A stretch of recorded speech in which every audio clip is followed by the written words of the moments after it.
अगर आप बहुत सारी मुसीबतों से गुजर रहे हैं तो एक बात हमेशा याद रखें कि सितारे कभी अंधेरे के बिना नहीं चमकते। इसी तरीके से आप भी अगर अभी मुसीबत में हैं तो आपके लिए भी वैसा पल आया है और उसके लिए भी अंधेरा आया है, जो कि जब आप चमकेंगे तो आप पूरे जगह छा जाएंगे।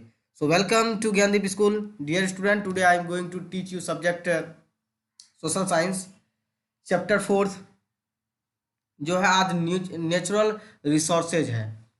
आज हम नेचुरल रिसोर्सेज को समझेंगे और इसमें बात करेंगे कि यह किस तरीके से हमारे लिए उपयोगी है। नेचुरल रिसोर्सेज का मतलब होता है प्राकृतिक संसाधन, यानी प्रकृति के द्वारा जो दिया गया संसाधन है, रिसोर्सेज है, उसका हम लोग किस तरीके से यूज करते हैं, कौन कौन से ऐसे संसाधन है, आइए देखते हैं। Nature has gifted us with many resources, यानी प्रकृति ने हमें बहुत सारे गिफ्ट के रूप में बहुत सारे रिसोर्सेज दिए हैं, बहुत सारे संसाधन दिए हैं। दे these are called natural resources, उसी को हम लोग नेचुरल रिसोर्सेज कहते हैं, क्योंकि हमारे नेचर में, हमारे अर्थ पर बहुत सारे ऐसे रिसोर्सेज हैं जो कि हम उसका उपयोग करके अपनी ज़िंदगी का में अच्छे से उसका यूटिलाइजेशन करते हैं। Water, land, sunlight, air, forest, animals, minerals and human beings are natural resources. आप जो देख रहे हैं यहाँ पर वाटर, लैंड, ये सनलाइट, एयर, ये सब हम लोग के द्वारा बनाया गया नहीं है, ये प्रकृति के द्वारा, नेचर के द्वारा बनाया गया है। इसीलिए इसको हम लोग नेचुरल रिसोर्सेज कहते हैं। नेचुरल रिसोर्सेज में बी रिन्यूएबल एंड नॉन रिन्यूएबल। सबसे पहले रिन्यूएबल और नॉन रिन्यूएबल समझिए। रिन्यूएबल जो होते हैं कि हम वैसा कोई भी चीज़ को फिर से दोबारा उसको मरम्मत करके बना सकते हैं, वो रिन्यूएबल कहलाता है। और नॉन रिन्यूएबल वो होते हैं जो कि हम उसको दोबारा से कोई भी चीज़ को नहीं बना सकते हैं। आइए, natural resort A renewable and non renewable, यानी नेचुरल रिसोर्सेज में या रिसोर्ट हो गया, रिसोर्सेज होना चाहिए। नेचुरल रिसोर्सेज में कुछ जो पाया जाता है रिन्यूएबल पाया जाता है, और कुछ नॉन रिन्यूएबल, यानी कुछ बनाने वाले और कुछ नहीं बनाने वाले। अब देखिए, ये है रिन्यूएबल रिसोर्सेज। तो ये रिन्यूएबल है, ये हम लोग के द्वारा बनाया गया है, मानव निर्मित है, इसको बनाया जा सकता है। ये जो आप देख रहे होंगे पवन ऊर्जा जो लगा हुआ है, ये मानव निर्मित है, ये बनाया गया है। ये भी काफ़ी मददगार होती है हम लोग के लिए। ये इससे हम लोग को भी बहुत लाभ होती है, आप पिक्चर में देख सकते हैं। अब इसके बारे में, रिन्यूएबल रिसोर्सेज के बारे में थोड़ा सा डिस्कस करते हैं। Renewable resources are those that are inexhaustible. Inexhaustible का मतलब होता है कि मतलब कोई भी मात्रा में, जो भरपूर मात्रा में हो, यानी ज़्यादातर, तो उन्हीं को इनजॉक्स्टिबल कहा जाता है। फिर से देखते हैं, renewable resources are those that are inexhaustible and can be used again and again.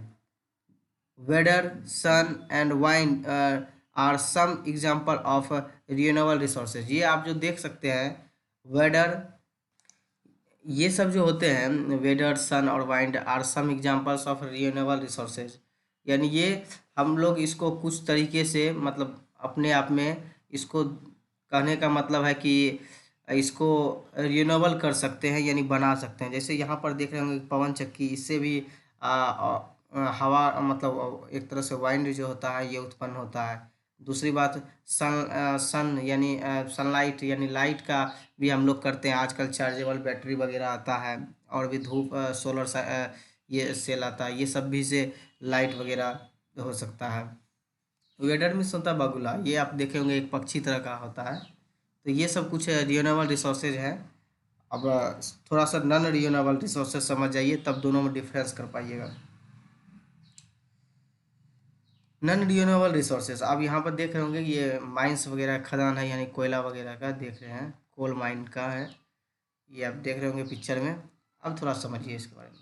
Non renewable resources are exhaustible and cannot bad replaced.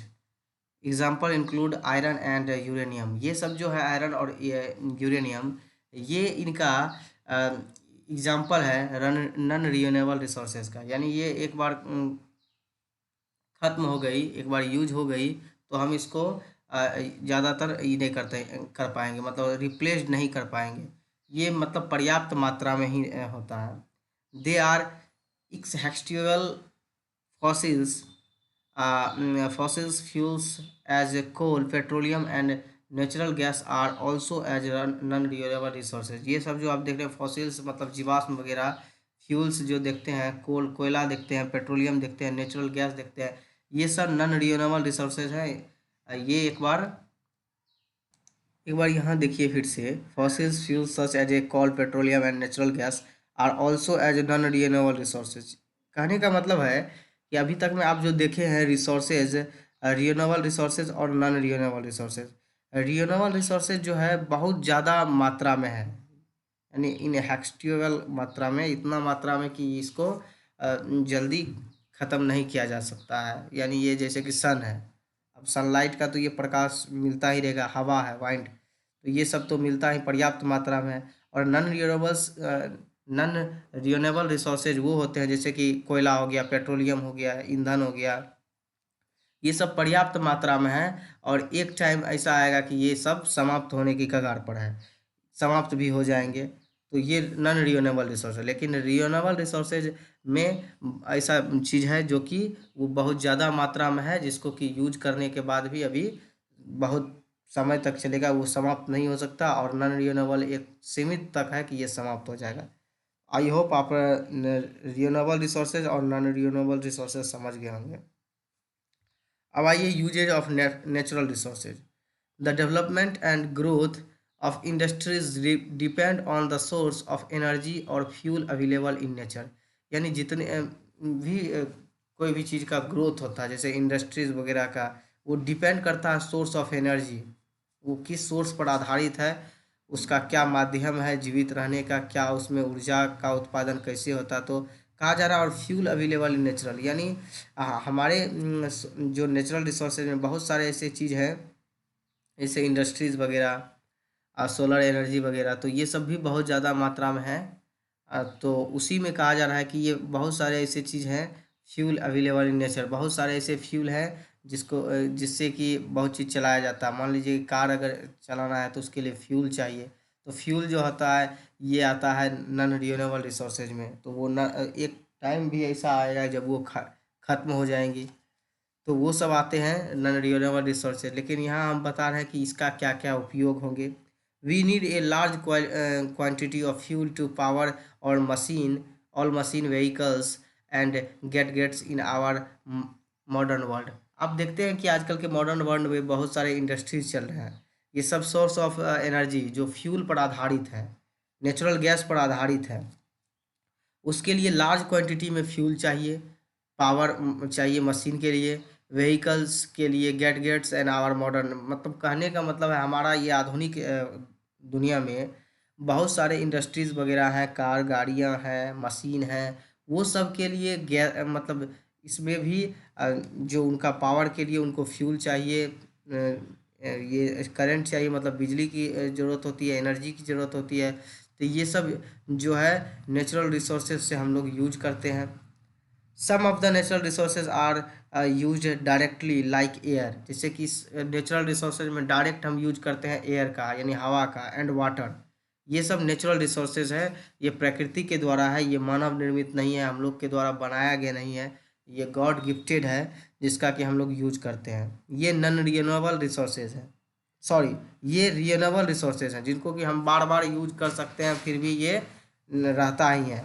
लेकिन नॉन रिन्यूएबल रिसोर्सेज में वो क्या होता है, ख़त्म हो जाता है यूज करने पर, बार बार यूज करने पर एक समय आएगा जब वो ख़त्म हो जाएगा, जैसे कोयला। चलिए आगे देखते हैं।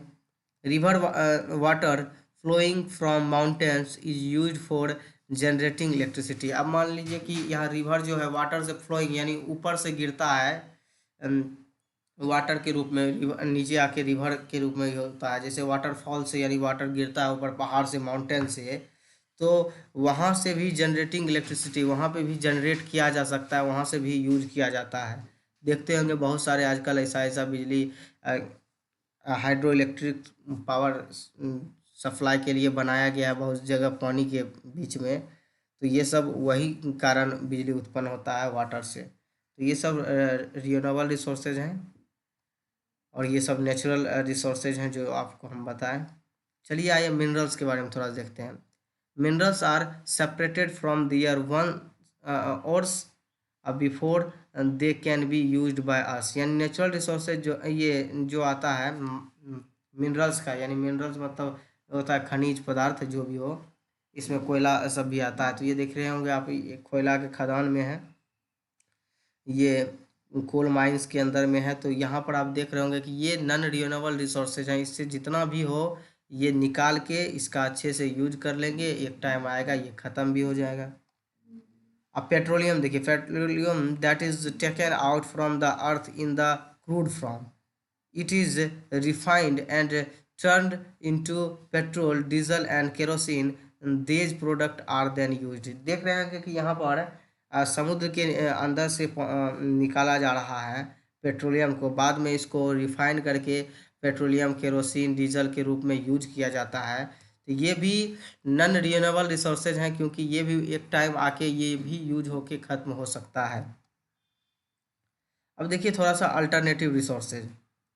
The ever increasing population has increased the demand of natural resources। यानी जिस तरह से इंक्रीजिंग पॉपुलेशन हो रहा है उस तरह से डिमांड भी बहुत सारा बढ़ रहा है, नेचुरल रिसोर्सेज का भी यूज हो रहा है। तो ऐसे बहुत सारे अब देख रहे हैं धीरे धीरे पॉपुलेशन बढ़ता ही जा रहा है और उस ढंग से डिमांड भी बढ़ता जा रहा है कि इन नेचुरल रिसोर्सेज का।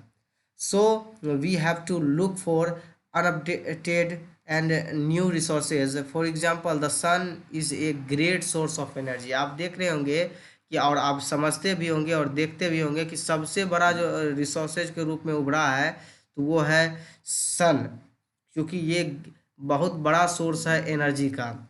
Solar energy will always be available to us. Solar energy के द्वारा हम लोग को हमेशा एनर्जी प्राप्त होता है। और हम लोग भी देखते होंगे कि अपने घरों में ये देखिए सोलर प्लेट लगा देते हैं, सोलर पैनल लगा देते हैं और इससे चार्ज होने के बाद ये अपना काम करते हैं। Solar energy is being used for heating and generating electricity. यानी सोलर एनर्जी के द्वारा एक तो हीटिंग होता ही है, जैसे कि ये सोलर पैनल लगा दिए, सोलर पैनल लगा देने के बाद ये हीट होने के बाद उसके बाद जनरेट होने लगेगा इलेक्ट्रिसिटी। आप देख रहे हैं फिगर में, अच्छे से देख सकते हैं। अब आइए कन्वर्जन ऑफ नेचुरल रिसोर्सेज, इनको समझिए। Conversion of natural resources means using natural resources carefully, sensibly and wisely. यानी इसको जो यूज करने का जो तरीका बताया गया, इसको बड़े ध्यान से और केयरफुली के साथ सेंसिबली एंड वाइजली अच्छे से यूज कीजिए, क्योंकि ये जितना मतलब ये अच्छा है उतना ख़राब भी हो सकता है, क्योंकि ये एक तरह से इलेक्ट्रिक जनरेट करता है। तो आप जानते हैं इलेक्ट्रिक से नुकसान भी होता है, तो आप जानते हैं ज़्यादा इनको केयरफुली से अगर नहीं किया जाएगा तो ये उनके लिए हार्मफुल हो सकता है। Some of the major to conserve natural resources are. अब देखिए इसको कुछ नेचुरल रिसोर्सेज बताया गया है किस तरीके से हम लोग इसका यूज करें और किस तरह से अच्छे से इसको रिसोर्सेज को संभाल के रखना चाहिए, किस तरह से हम इसका अच्छे से यूज करें ताकि ये ज़्यादा दिन तक चले। करा keep the environment clean and green bye planting trees. यानी इसको स्वच्छ रखने के लिए, अपने इन्वायरमेंट अपने वातावरण को स्वच्छ रखने के लिए कहा जा रहा है कि हमको ग्रीन प्लांट लगाना चाहिए। दूसरा करा throw biodegradable and non biodegradable wastage greener separately. यानी कह रहा है कि आप यूज जो कर रहे हैं, बायोडिग्रेडेबल वो होता है जो प्रकृति में पुनः फेंकने के बाद, जैसे कि कोई चीज़ फेंक देते हैं वो पुनः बाद में उसी में जाके मिल जाता है, जो प्राकृतिक रूप से पुनः पृथ्वी में घुल मिल जाए, ताकि पर्यावरण को, इन्वायरमेंट में कोई नुकसान ना हो, हानि ना हो, उसको बायोडिग्रेडेबल कहते हैं। और नॉन बायोडिग्रेडेबल उसको कहते हैं जो कि वेस्ट पदार्थ जितने भी प्रोडक्ट होते हैं वो और दोबारा से वो पृथ्वी पे घुलते मिलते नहीं हैं, मिट्टी में मिलते नहीं हैं और वो पर्यावरण को नुकसान पहुंचाते हैं। जैसे कि आप प्लास्टिक वगैरह फेंक देते होंगे तो वो नॉन बायोडिग्रेडेबल वेस्टेज पदार्थ है, वैसा सब्सटेंस है जो कि आप फेंकने के बाद वो वैसा ही रह जाता है और उससे ज़्यादातर हानि होती है। चलिए तीसरा है पॉइंट का रहा है डू नॉट वेस्ट वाटर, यानी वाटर का उतना ही यूज करना चाहिए जितना आवश्यक हो, जितना नेसेसरी हो उतना ही यूज करें, ज़्यादातर ना यूज करें और फेंकना नहीं पड़े, बर्बाद ना करना पड़े, वैसा ही यूज करें। प्रोटेक्ट ट्रीज, यानी ट्री ज़्यादा लगाएं, प्रोटेक्ट करें ट्रीज को, ट्री को पेड़ पौधे को मत काटें, उसको ज़्यादा से ज़्यादा लगाने की कोशिश करें ताकि एनवायरनमेंट क्लीन रहे। Use alternative sources of energy like solar energy, wind energy and water energy, यानी अलग अलग तरह का अल्टरनेटिव सोर्सेज का यूज करना चाहिए एनर्जी के लिए। जैसे हो गया आपका सोलर एनर्जी लगा दीजिए, सोलर प्लेट आप उसका यूज कर सकते हैं, wind energy and water energy का भी यूज कर सकते हैं। तीसरा करा conserve petroleum by flowing car pools, यानी पेट्रोलियम जो है मतलब उसके द्वारा कार को, कहने का मतलब यानी कहने का मतलब है कि कंजर्व पेट्रोलियम, यानी ये पेट्रोलियम वगैरह से जो कार चलाया जाता है उससे वातावरण को बहुत सारे नुकसान होती है, हानि होती है। इसके लिए, इसके उपाय के लिए आप इसको कम यूज करें, जितना ज़रूरत है उतना ही यूज करें ताकि इससे खराब कार से धुआं ना निकले, ताकि वो वातावरण को दूषित ना करें। कह रहा use CNG in your vehicles, यानी जो है कंप्रेस्ड नेचुरल गैस का यूज करें अपने गाड़ी में, अपने व्हीकल्स में। Free reserve reserve free reserve preserve and protect plants and animals, यानी कह रहा है कि प्रोटेक्ट एनिमल और प्लांट का करें, आप उनका देखभाल करें और ताकि वो अच्छे से रहें, नेचुरल रिसोर्सेज बनाए रखें ताकि कोई चीज़ का हानि ना हो। तो ये सब एक दो बार अच्छे से देख लें, इसको अच्छे से स्क्रीनशॉट ले लें, अच्छे से पढ़ लें, अच्छे से इसका एक नोट्स बनाएं। टुडेज़ वर्क फॉर यू में आपको इतना क्वेश्चन दिया जा रहा है, कुछ आप उसको करने की कोशिश करें। पहला है टिक द करेक्ट ऑप्शन, ये 4 ऑप्शन है, आप मतलब क्वेश्चन है, इसमें ऑप्शन भी है, आप इसको कॉपी में बना लें। और यहाँ पर क्वेश्चन का रहा है answer the following question, what do you mean by a natural resources, आप उससे क्या समझें उसके बारे में लिखिए। व्हाट आर रिन्यूएबल रिसोर्सेज, हम आपको बता दिए हैं कि जो पर्याप्त मात्रा में है जिसका कि हम अच्छे से यूज कर सकते हैं। एक बार उनको अच्छे से देख लें, पढ़ लें, समझ लें। और यहाँ पर जो आपका तीसरा क्वेश्चन है what are non renewable resources, non renewable resources क्या होता है, क्या है। तो नॉन रिन्यूएबल रिसोर्सेज आपको बता दिए हैं कि वो जो एक सीमित मात्रा में है जिसका बार बार यूज करने पर समाप्त हो सकती है, आप उसको अच्छे से देख लें, पढ़ लें। और how can be conserve natural resources, हम उसको किस तरह से ज़्यादातर क्षति होने से बचा सकते हैं, आप वो देखें। और यहाँ फिल इन द ब्लैंक्स में कुछ और क्वेश्चन बोल रहा है, 4 क्वेश्चन दिया है, इसको करने की कोशिश कीजिए। ये आपका क्वेश्चन था, आप इसको अच्छे से देख लें, पढ़ लें, समझ लें, इसको स्क्रीनशॉट ले लें और उसको बनाने की कोशिश करें। और जब बन जाए तो आप इसको हमारे ग्रुप में जो है भेजें ताकि वहाँ से आपको चेक करके सही सही आंसर बताया जाएगा। चलिए मिलते हैं नेक्स्ट वीडियो में। Thank you all of you.